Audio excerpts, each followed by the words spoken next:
What's good with it? What's good with it? It's your homie Mac reporting live from the Dogon. Like, share, comment, subscribe. Appreciate all the comments, the shares, everything. I appreciate all the love. This channel is growing exponentially. I appreciate it. The goal is to get 1K subscribers or better before the end of the year. Happy New Year, 2020. Glad to be here. Hope everyone's feeling blessed. But again, before the end of this video, click the like button, um, subscribe, hit that notification bell so you can get all the updates. But real quick, I want to talk about the Bryce GOWDY situation. He's a young man from Florida, went to Deerfield Beach High School. According to Rivals.com, he was the 33rd best prospect in the state. 37th best player at his position, which was wide receiver. He stood at like six. I think they said 6'3". He's about 230. Again, Deerfield Beach High School, 4-star recruit. He had offers from Arkansas, Boston College, Auburn, a host of other Division I schools, but he signed with Georgia Tech. He actually was supposed to start classes at Georgia Tech this week. January 6th. The 6th of January, he was going to start classes, packed his bags and everything. He was headed to Atlanta. But unfortunately, young Bryce committed suicide. He jumped in front of a freight train. I'm pretty sure he died on impact, so I'm sure he didn't feel any pain. God bless his soul. May he rest in power. I guess the thing that's really disturbing is just seeing how, like, somebody at that age, he was only 17, he was a prince, but he had a king's burden. They said his father wasn't consistently in his life. I've listened to his uncle. Basically, the family was homeless. And I guess his uncle said that he would help with the family business to make extra money. Because I guess there were times, you want to take care of your family. He wanted to feed them. He basically, was the man of the house, but played the role of father figure. I saw the video with his mom. It was very hard to get through, just seeing a woman going through that with her kids, not being able to provide. Or she said that the job she was working at, that they weren't paying her on time, and they weren't paying her in full. So they were bouncing around from hotel to hotel, living in their car rather. And she said his last day or whatever, that he was asking her questions about spirituality, questions about life, and he had a revelation that he had shared with her, saying that he sees the world for what it really is, and he sees people for how they really are. So I think, due to the indigency of the family, and due to the dire straits they were in financially, I think it made him. I think it put him in an existentialist state of mind where he's just thinking, like, what is life? How are we going to get through this? Why are we going through this? He started asking those questions. I think a lot of people. It's funny. I feel like people have these. They're playing these pseudo games with mental health.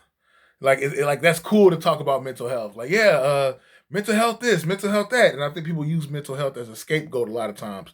But I feel like nobody's really taking the time to think, like, wait a minute. Due to his financial situation, that may have offset, a lot of things that were going on inside his head, And I just don't like how I feel like some people have been dismissive, like, oh, well, he was just crazy. He was just crazy. He should have just sucked it up. That's bullshit. You don't just suck it up, especially when you're in a situation where you're concerned about your family, you're concerned about your well being. He wanted to make sure his brothers were straight and his mom. But yeah, he he was he was the 184th ranked player nationally.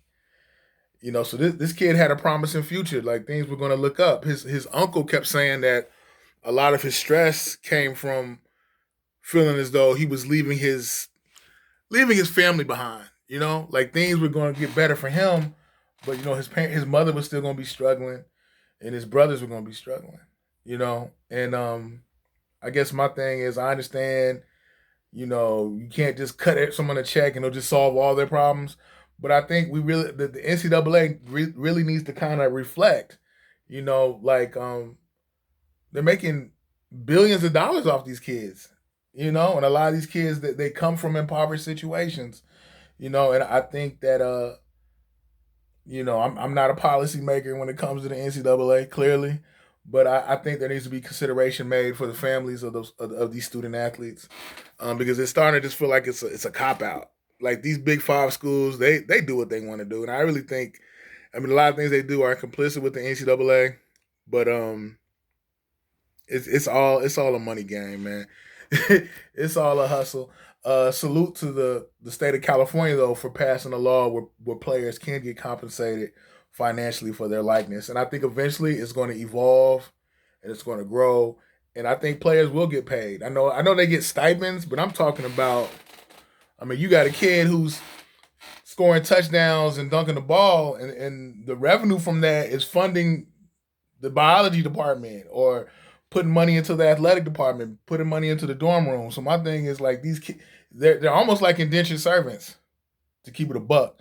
So that there needs to be some reevaluation going on with that as far as this financial compensation. And don't give me the whole spiel about they're getting a free education, whatever. There's plenty of people out here with degrees that I'm not even gonna go there. I'm not even gonna go there.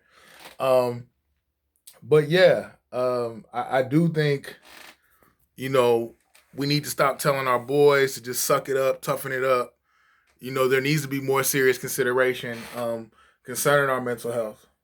I'm speaking, people in general, but I'm speaking specifically to black males, black boys, young black men, period. I think we've been in such a survivalist mind frame that we haven't always taken the time out to think about our mental health. We're so busy trying to survive, trying to get through these next 24 hours. You're not thinking long term about stuff. And that stuff compounded with the stress of life. They say black don't crack, but the mind can. That's real. But again, God bless his soul.